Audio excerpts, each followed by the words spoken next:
From Chipola College Television, Royce Reagan here with the Dean from Workforce right here on our campus. We want him to brag a little bit about all the great things that we're doing in Workforce. Darwin Gilmore, how you doing, sir? Doing great. How are you doing, Royce? I'm doing good. Well, why have you been smiling so much lately? Because everything's working well? Man, you know, we're getting a lot of press. We got a lot of good things happening in Workforce.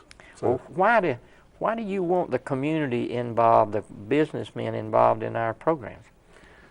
Well, you know, you don't have to look very far at the data to see that there's a workforce skills gap, and we're doing everything we can to help meet those needs and help fill that gap. So some of those men that have been in your meetings, they come in and say, we need employees that know this. Then what do you do? Yeah, we're either tweaking an existing program or beginning to consider a new program to try to meet those needs. And these advisory councils are just hypercritical to our success. And earlier in the month, we had an advisory council luncheon, and Mark Wilson came, who was the president of the Florida Chamber of Commerce, and we just have a lot of good interaction that just continues to strengthen and grow our programs. Well, I mean, I know based on being here a lot that the kids are enjoying it. I say kids, some of them are adults, way on adults, which they've come back for that second career move, which you got to. They're saying today you're going to change 3 or 4 times from the time you're 19 years old to you're 50 because of technology.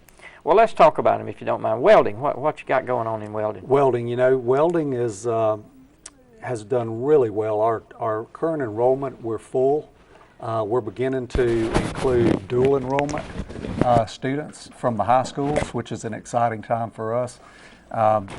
We've had recent donations from Career Source Chipola, who's been a great partner with us in welding. So it just keeps getting stronger and better, and there are a lot of good high-paying jobs out there. Well, it looks like you got some equipment there that costs lots of money. How do we handle that?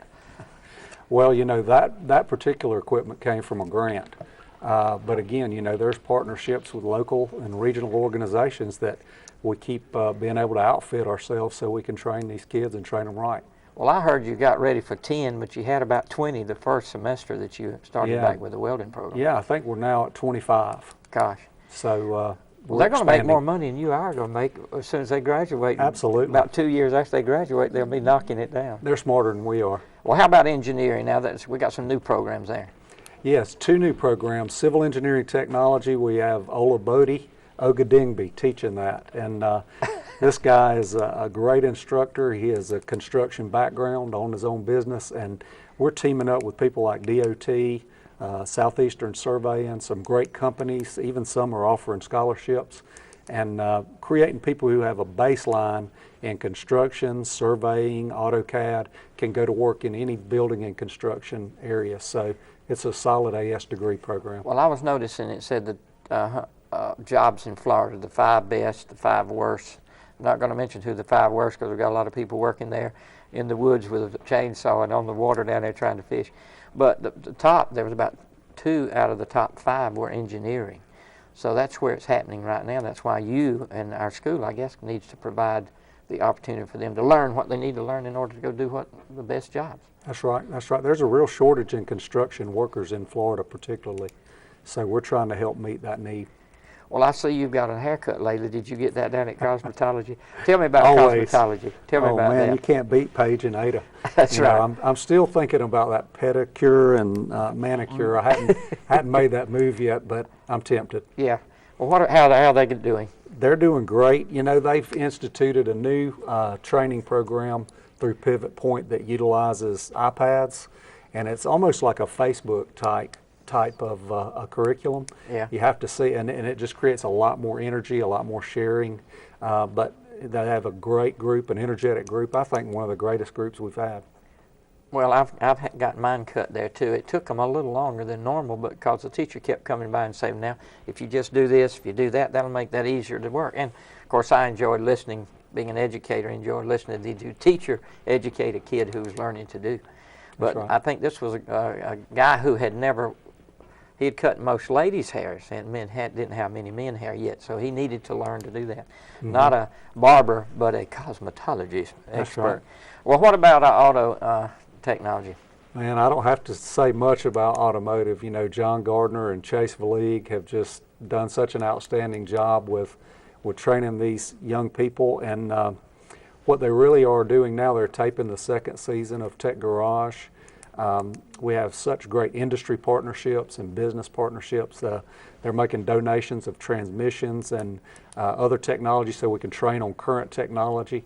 But these guys are great. Look for them in the parade. They might have something special in the Christmas parade. Yeah, you're setting that up. Huh? Yeah, yeah. All right, well, then what about public service, about policemen, firemen, Sure, corrections officers? public service is doing really well. George Gay has taken over our fire program, and of course he also works for the city, and there's a lot of integration between us and the city and the county, working together, sharing facilities, working together with resources. But we have a Fire Academy 1 that's about to wrap up now, and Fire Academy 2 starting in January. So we're really excited about fire making somewhat of a comeback after Martin Fowler had retired about a year ago. So also corrections, Jamie McAllister does a great job in corrections. Yes. If you want to go down there and get around the DT class, the defensive tactics class, they'll help you learn something. They might put you on your fanny, but they'll be easy with you. They'll Yeah, that's true. show you something. Well, policemen, firemen, corrections officers. Yeah. Is that pretty much it? Yes, Steve Stewart handles the law enforcement side, and these guys are all focusing on EOT. There's a huge class that's been really Steve What's the Anderson's EOT baby. now? EOT is the equivalency of training. So, And what he's doing, they're really soliciting people from all over the country. I think he's touched like 49 states.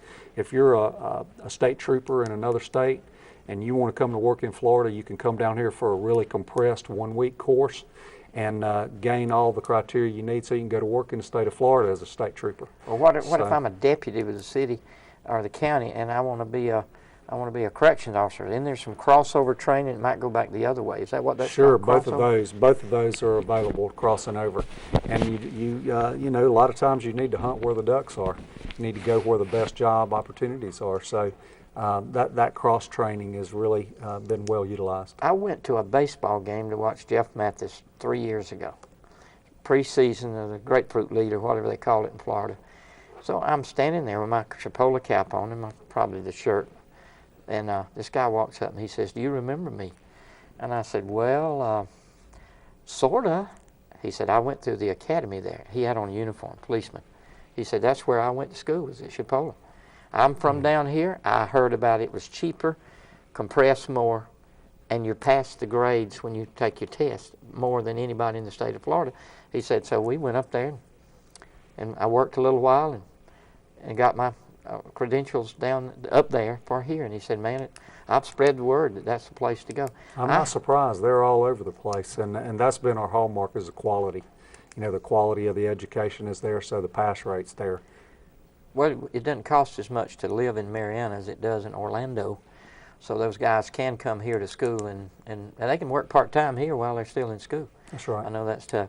Well, anything else we need to say? I skipped engineering technology when I talked about engineering. I talked about civil mainly, but another program that's gotten a lot of press and really is being held out somewhat as a model in the state is our engineering technology What is that? program. It's led by Aubrey Hanson. It is a program that's a combination of industrial maintenance and advanced manufacturing, or robotics and mechatronics. And we're teaching hydraulics, pneumatics, motors, PLCs. This is the latest technology. And our partnership with Rex Lumber and now additional companies has really worked out well. They've been very generous with scholarships, but it's self-serving because they need people in those high-tech jobs, and we're helping meet that need. Well, you remember the meeting he was in, and he sounded frustrated just a little bit. He said, "We can't find people to work what we need them to do. If this program y'all got, if it's successful, it's going to make business better for me, and the economy is going to help us all in the county." Absolutely. And I see it growing already. We'll probably have to open up additional sections this year for certain Right. classes. And we're just real encouraged about the engineering programs. Well, Darwin, I appreciate all you've been doing. Even though you're an Auburn man and I'm an Alabama man, it's going to work. Hey, we're going to make it work. We're going to make it work. Thank you, Thank you, Royce. Darwin. Keep up the hard work. Folks, you have seen it. Call the college, 718-2270, if you want to talk with Darwin about anything. And there's no bad questions. Call and talk, because there might be something just for you.